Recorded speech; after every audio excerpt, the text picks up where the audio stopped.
چین نے اپنے شمالی مغربی صوبے سنکیانگ میں واقع تل کومنگان صحرا میں 11 کلومیٹر سے زیادہ گہرا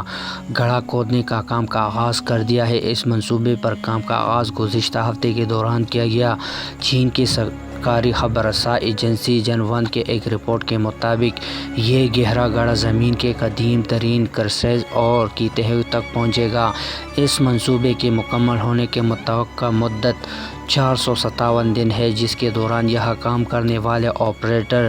دن رات بھاری مشینری کے ساتھ ساتھ مصروف عمل رہیں گے۔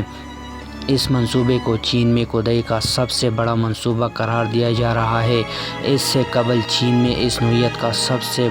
گہرے کنویں کی گہرائی 10,000 میٹر ریکارڈ کی گئی تھی۔ تاہم چین کی جانب سے کھودی جانے والا یہ گڑھا انسانوں کا بنایا ہوا سب سے گہرا نہیں ہوگا۔ یہ ریکارڈ روس میں کھودی گئی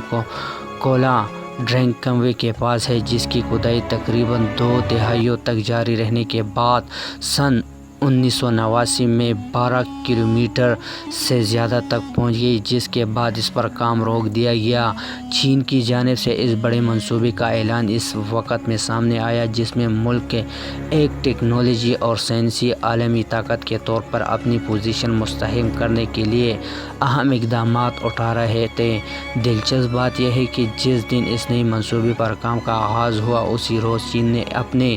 3 خلا بازوں کو مدار میں موجود اسپیس اسٹیشن کی جانب روانہ کیا۔ خلا بازوں کو اسپیس اسٹیشن روانہ کرنے کا اقدام چین اس بڑے خلائی منصوبے کا حصہ ہے، جس کے تحت وہ سن 2030 سے قبل چاند پر قدم رکھنے کی کوشش کر رہا ہے۔ مگر سوال یہ ہے کہ چین اتنا گہرا گڑھا کیوں کھود رہا ہے، جس کی گہرائی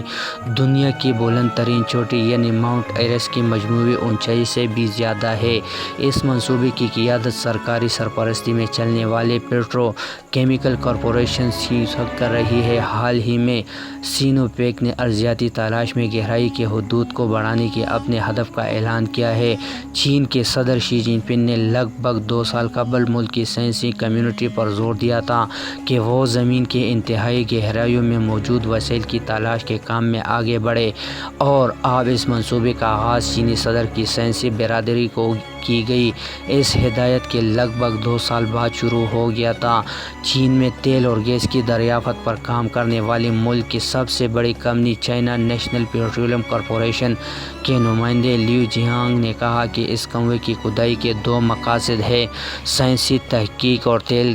اور گیس کی تلاشی۔ یاد رہے کہ چائنا نیشنل پیٹرولیم کارپوریشن نہ صرف چین کی سب سے بڑی کمپنی ہے بلکہ یہ دنیا کی تیل اور گیس کی بڑی کمپنیوں میں سے ایک ہے۔ اس منصوبے کی وضاحت پر مبنی ویڈیو پیغام میں لیو جیانگ نے یقین دہانی کروائی ہے کہ یہ منصوبہ چائنا نیشنل پیٹرولیم کارپوریشن کے زیر کنٹرول کاروباری ادارہ جو ہانگ کانگ اسٹاک ایکسچینج میں رجسٹرڈ ہے،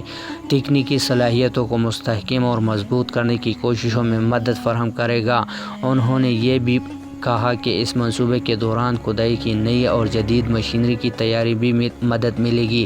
اس منصوبے کی اہمیت پر بات کرتے ہوئے ماہر ارضیات کرسٹیان فریاس نے بی بی سی کو بتایا کہ زمین کی گہرائیوں کا مطالعہ کرنے کے لیے دنیا کی سائنسی برادری عموماً سیسموگرافی اور دوسری تکنیکوں کا استعمال کرتے ہیں۔ اس قسم کے منصوبے کا بہت کارآمد ہے کیونکہ اس کی مدد سے تحقیق میں مدد کے لیے فزیکل شواہد دستیاب ہوں گے۔ کرسٹیان فریاس، جو کیتھولک یونیورسٹی آف ٹیمپو میں سول ورکس اینڈ جیولوجی کے ڈائریکٹر بھی ہیں، کہتے ہیں کہ چین کا منصوبہ اب تک بنائی گئی جدید آلات اور تکنیکی ترقی کو ٹیسٹ کرنے کا موقع فراہم کرے گا اور دنیا کے لیے کچھ نیا کرنے کی در کھولے گا۔ چائنا نیشنل پیٹرولیم کارپوریشن نے اس بات کا اشارہ بھی دیا ہے کہ اس منصوبے کا مقصد یہ بھی ہے اس خطے میں تیل اور گیس کے انتہائی گہرے نئے ذخائر تلاش کرنے کی کوشش کی جائے گی۔ زمین کے انتہائی گہروں میں ہائیڈرو کاربن کے ذخائر عام طور پر 5 میٹر یا 5 کلومیٹر کی گہرائی سے نیچے عام طور پر سمندری علاقوں میں واقع ہوتے ہیں، جہاں چٹان اور تلچھٹ کی تہوں زیادہ موٹی ہوتی ہے، مگر بعض اوقات یہ زمینی علاقوں میں بھی پائے جاتے ہیں۔ تل کمان صحرا کے حوالے سے کہا جا رہا ہے کہ یہ ایسا علاقہ ہو سکتا ہے جہاں تیل اور قدرتی گیس کے بڑے ذخیرے موجود ہو سکتے ہیں، تاہم ماہرین کے مطابق اس منصوبے پر کام کے دوران اس صحرا کی عرضی ساخت، جیسا کہ انتہائی زیادہ درجہ حرارت اور ہائی پریشر کی وجہ سے اہم تکنیکی چیلنجز درپیش ہو سکتے ہیں۔ پروفیسر کرسٹیان فرز کہتے ہیں کہ اتنے گہرے گڑھے کا وجود برقرار رکھنا بھی ایک بہت بڑا چیلنج ہے۔ اگرچہ روس ماضی میں 12 کلومیٹر کی گہرائی سے تجاوز کرنے میں کامیاب رہا تھا، لیکن ماہرین کا کہنا ہے کہ زمین کے پرت کی اتنی نچلی سطح تک پہنچنا آج بھی انتہائی پیچیدہ معاملہ ہو سکتا ہے۔ چینی اکیڈمی آف انجینئرنگ کے ایک سائنسدان سن جیانشانگ نے سرکاری خبر رساں ایجنسی ژنہوا کو بتایا کہ اس ڈرلنگ پروجیکٹ کی تعمیر اسٹیل کی 2 پتلی تاروں پر بڑے ٹرک کو چلانے کے مترادف ہے، یعنی